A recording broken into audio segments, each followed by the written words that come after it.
Welcome to the deep dive. Today, we're going deep on generative AI, Oh, yeah, which is exploding right now it is. and could really reshape just about I everything. think it's fair to say, yeah. And we're going to be taking all of our info from this book, Mastering Generative AI. Excellent book. So get ready for some aha moments. We're going to be talking about how AI can compose music that rivals human composers. It can. How it can whip up personalized medicine doses and even predict disease progression with startling accuracy. It's amazing. It really is. So first, uh, can we just define generative AI? Sure. How is it different from other types of AI? So I think a good analogy is to think of an art critic Okay. versus an artist. Okay. So the art critic analyzes a painting, Right. whereas the artist actually creates it. Okay. And generative AI is the artist in this scenario. So it's not just understanding data, it's actually using it and creating something brand new. Exactly. So instead of just recognizing a cat in a picture, it could actually paint a whole new cat portrait. It could. That's kind of wild. It is. Now, the book mentions that this field has been brewing for a while. It has. Can you give us a little history lesson? Sure. So the idea's been around for decades, but things really took off in 2014 with the arrival of what are called Generative Adversarial Networks, Okay. or GANs for short. GANs, okay. That sounds kind of intimidating. I know, but they're actually pretty cool. Imagine two AI algorithms kind of duking it out. Okay. One, the generator, is like a forger Okay. trying to create realistic data, and the other, the discriminator, is like the art expert who's trying to spot the fakes. Oh, okay. And this back and forth pushes them both to get better and better. Oh, so like an AI arms race? That's a great way to put it. Constantly kind of pushing the boundaries of what's possible. Absolutely. That's fascinating. And since 2014, we're not just talking about images anymore, right? Now, What other areas are impacting? you name it, text generation, music composition. You can even design video games with them. Oh, wow. Okay, so we've talked about GANs. Right. Mastering Generative AI dives into a whole alphabet soup of models, GANs, VAEs, transformers. Yeah, there are a lot of them. I'll be honest, some of these names sound like they're straight out of a sci-fi movie. They do. So can we break down some of these? Sure. What is a VAE? Okay, so VAE stands for Variational Autoencoder. Okay. Think of them like those super efficient zip files on your computer. Okay. They learn to compress information, and then they can use that compressed knowledge to generate something new. Okay, hold on. Comparing a VAE to a zip file. Yeah. Explain that to me like I'm 5. Okay, imagine taking a complex piece of music like a symphony Okay. and squishing it down to just the core melody and the harmony, Okay. and then using that essence to create a completely new song. Okay. That's kind of what a VAE does with data. I'm starting to get it. Good. So GANs are the artists in competition. VAEs are like the musical composers distilling things down to their essence. That's a good way to put it. What about those transformers? Transformers are the wordsmiths. Okay. They're Yeah. the masters of language. Okay. And they use this really cool trick called self-attention to analyze the relationship between words in a sentence. Okay. So it's like they're reading with actual understanding, Oh, wow. not just spitting out random words. Honestly, the fact that AI can understand language like that is kind of freaking me out in a good way, I It's think. just pretty amazing. Now, the book keeps hammering on the importance of data. Yes. Why is that so crucial for these models? Well, you can't build a gourmet meal with junk ingredients, Right. right? These AI models are data hungry. Okay. They need massive amounts of high-quality data to learn from in order to understand the patterns that allow them to create. So garbage in, garbage out. Exactly. Speaking of data, I thought the part about data augmentation was really interesting. Yeah. What exactly is that? Okay, so imagine you're teaching someone to paint landscapes. Okay. Instead of just showing them one photo of a mountain, you show them that same mountain from different angles and different light. Right. Maybe with some clouds, maybe with some snow, you're giving them a broader perspective, right? Yeah, so they can truly understand what a mountain is, not just what it looks like in one specific photo. Exactly. And that's what data augmentation does for AI. Oh, okay. By creating variations of the data, we help the AI learn more and create even more realistic outputs. Okay, so we've got our AI models. We've fed them tons of data. Yeah. Now what? Right. How do we actually get them to create something? Well, the book actually walks you through building a simple GAN. Okay. It's like a recipe, Okay. but instead of baking a cake, you're building an AI. I love that. Yeah. So what are the key ingredients in our AI recipe? The first, you've got the generator, Okay. which is like the artist with the paintbrush. Okay. It's usually a neural network, but don't worry about the technical stuff for now. Just think of it as the creative part of the AI. Got it. The generator is the one making the art. What else? And then you've got the discriminator, Okay. which is like the art critic. Okay. It's another neural network. But its job is to judge whether the art is real or fake. So you've got the generator, the forger, Right. and the discriminator, the detective, and Exactly. they're constantly battling it out. Exactly. That's what makes GANs so powerful. Okay. This back and forth pushes both the generator and the discriminator to improve. Okay. The generator gets better at creating realistic stuff, while the discriminator gets better at spotting the fakes. It's like they're playing a game of chess. Yes. Each move pushing the other to become more strategic. That's a great analogy. And as they battle it out, the quality of the generated data just keeps getting better and better. Now, the book makes it sound like anyone could build a GAN. Is it really that simple, or do you need like a supercomputer and a team of scientists? Well, you don't need a supercomputer to get started. Oh, With a little bit of coding knowledge and the right resources, Mhm. you can absolutely experiment with simple GANs on your own computer. wow. Of course, those big fancy models that generate hyper-realistic images or write whole books, those still need some serious computing power. So you're telling me I could potentially create my own AI art with a little bit of effort? You absolutely could. That's wild. Yeah. But how do you even know if your GAN is doing a good job? Right. How do you judge the quality of what it's creating? That's a great question. And the book actually covers several techniques for evaluating the output. So how do you know if your AI is a Picasso or like a finger painter? Well, sometimes you can tell just by looking Right. for images. The simplest approach is visual inspection. Okay. It's like having an art critic examine the artwork. Right. But there are more technical ways to measure it, too, Okay. like something called the inception score and the freshet inception distance. Oh, those sound way over my head. Yeah, they can get pretty technical. Can you break those down for us non-technical folks? Sure, think of them as AI judges scoring the work of your AI artist. Yeah. They use fancy math to assess how realistic and diverse the generated images are compared to real ones. So it's like AI judging AI. It's- This whole field is blowing my mind. It's pretty wild. But we've only scratched the surface, right? Oh yeah, we're just getting started. The book hints at a whole world of advanced techniques beyond just the basics of GANs. Absolutely. What else is out there? So there are things called conditional GANs, which let you give the AI specific instructions to control its creations. Okay. Like, draw a cat wearing a hat, and it'll actually do it. Wow, that's incredible. So you're not just hoping the AI creates something cool, you can actually give it directions. Exactly. What else is there? And then there's StyleGAN, which is known for its ability to create those super realistic images, Okay. even controlling tiny details like facial features or hairstyles. So like a virtual portrait artist Exactly. that can make images that look just like photographs. Precisely. Yeah. And then you've got things called CycleGANs, which are masters of transformation. Oh. They can turn photos into paintings, horses into zebras, anything you can imagine. That sounds like pure magic. It's pretty amazing. It is. This is just the tip of the iceberg, isn't it? It is. As these models keep evolving, we Wow. can expect even more incredible advancements in the years to come. Right, before we get too lost in the possibilities, Sure. let's go back to mastering generative AI and focus on one area where this technology is already making waves, and that is text generation. Okay. We talked about those transformers earlier. Right. How are they changing the game when it comes to words? So this is where things get really interesting. Transformers, especially models like GPT-3, Okay. are behind a lot of the AI-generated text that you see today. So how do they actually work? Right. We touched on self-attention. Yes. But can you break that down a little bit more for us? Okay, so imagine you're reading a sentence. Okay. Your brain isn't just processing each word in isolation, right? You're thinking about how each word relates to the others, and you're building a mental map of the sentences, meaning... Yeah, it's like our brains are constantly making connections between words to understand the bigger picture. Exactly. And that's what self-attention allows transformers to do. Oh, wow. It helps them analyze those relationships between words, understanding how each word contributes to the overall meaning. That's amazing and kind of unsettling at the same time. It's like they're reading with a level of comprehension that's pretty close to our own. Yeah. Now, I know mastering generative AI mentions this technique called fine-tuning. Yes. What's that all about? Okay, so fine-tuning is like taking a master chef Okay. who's trained in every type of cuisine imaginable Okay.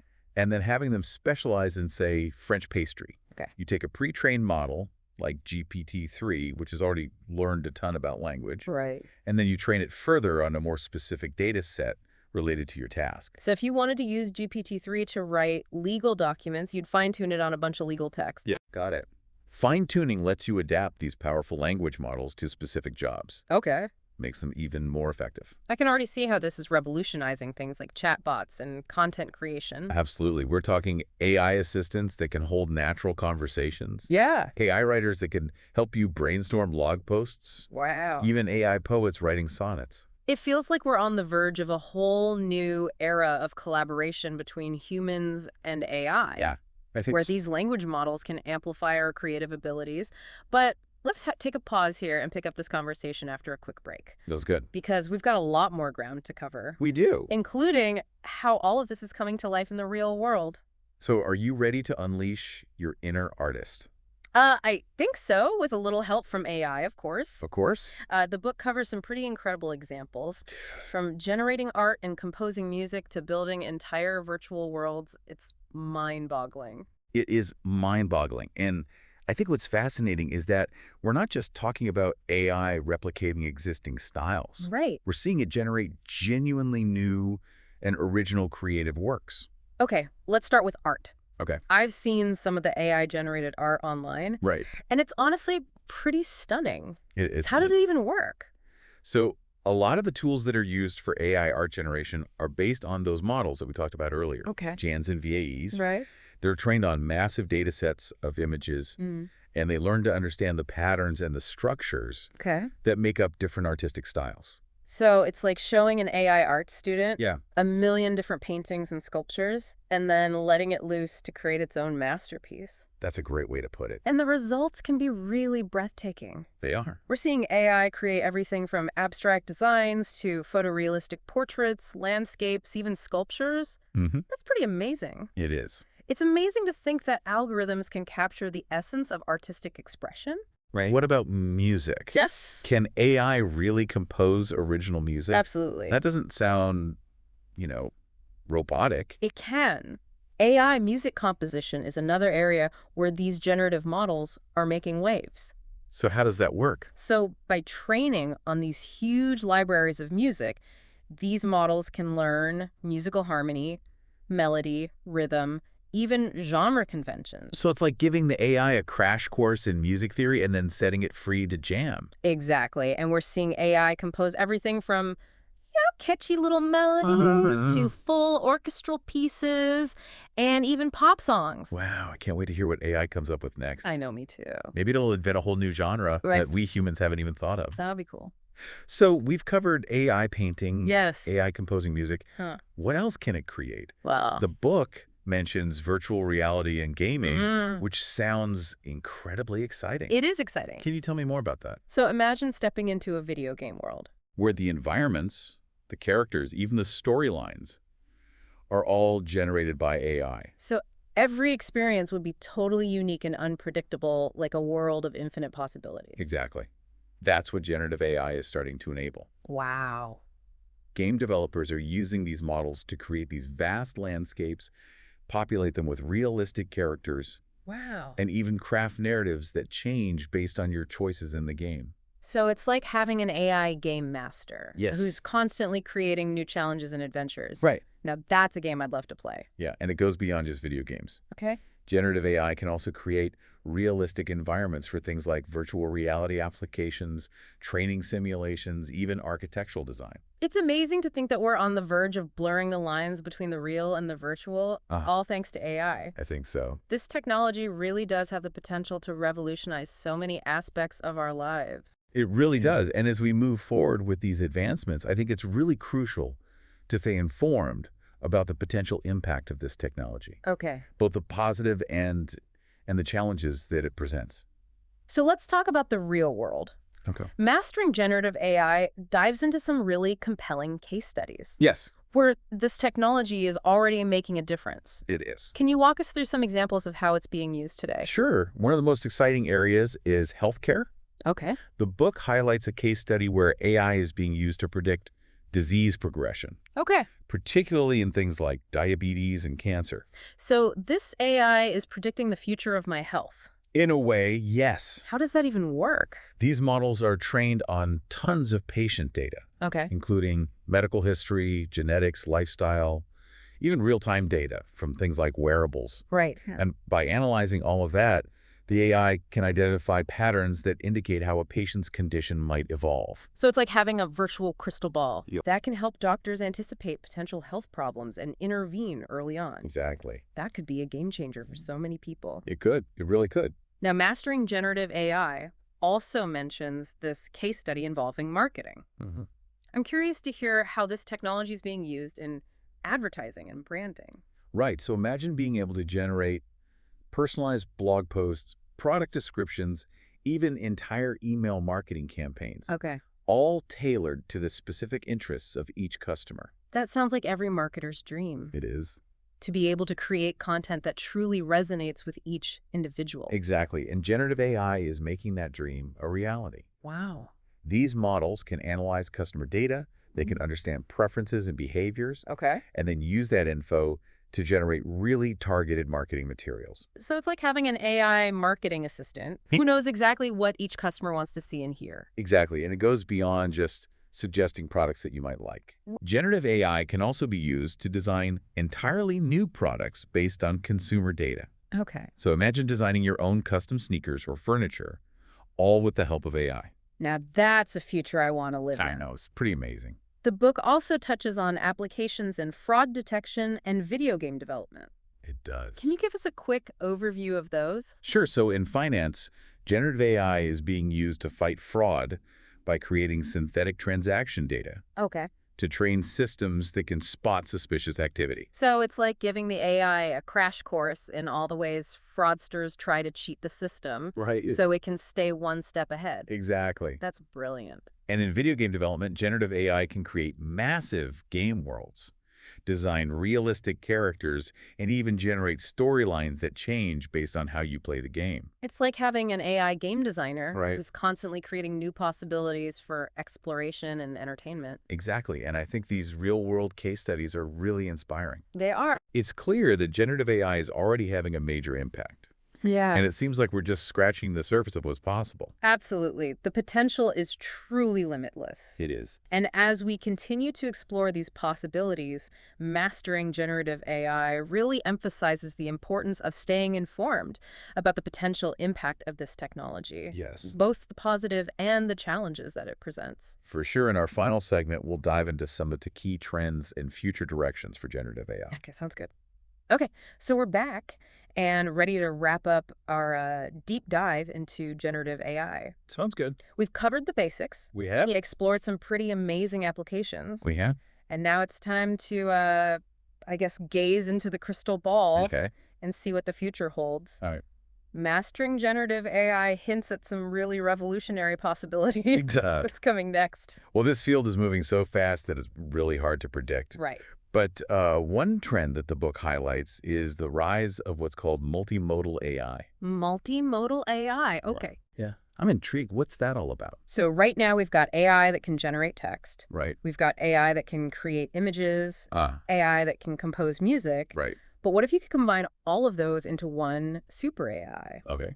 That's the idea behind multimodal AI. Right. It's about creating AI that can seamlessly blend different modes of creation and make content that's much richer and more engaging than anything we've seen before. So instead of just writing a poem about a cat, Right? a multimodal AI could write the poem, generate a picture of the cat, and compose a song about it. Exactly. All at the same time. All at the same time. The potential is mind-blowing. It is. Imagine AI that can create entire movies Yeah. with dialogue, soundtracks, special effects, or AI that can design these virtual worlds that feel as real as our own, It's coming. with interactive environments and characters that respond to your every mood. Yeah, it really blurs the lines between reality and imagination. That's both exciting and a little bit scary to think about.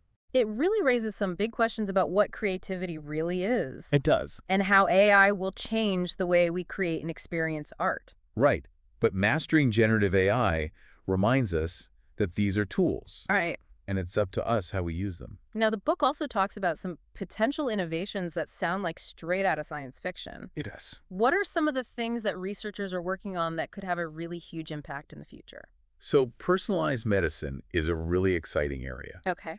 Imagine AI that could design custom treatments that are tailored to your specific genes, your lifestyle, and even the unique characteristics of your illness. So it's like having an AI doctor Yeah. that can create a treatment plan that's perfectly optimized for you, Exactly. And it's not just about treating existing illnesses. right?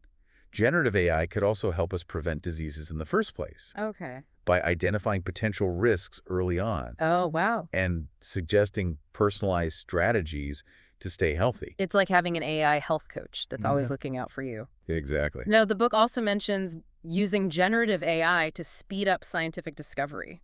Can you tell me more about that? Yeah, so imagine AI that could sift through these mountains of scientific data, Okay.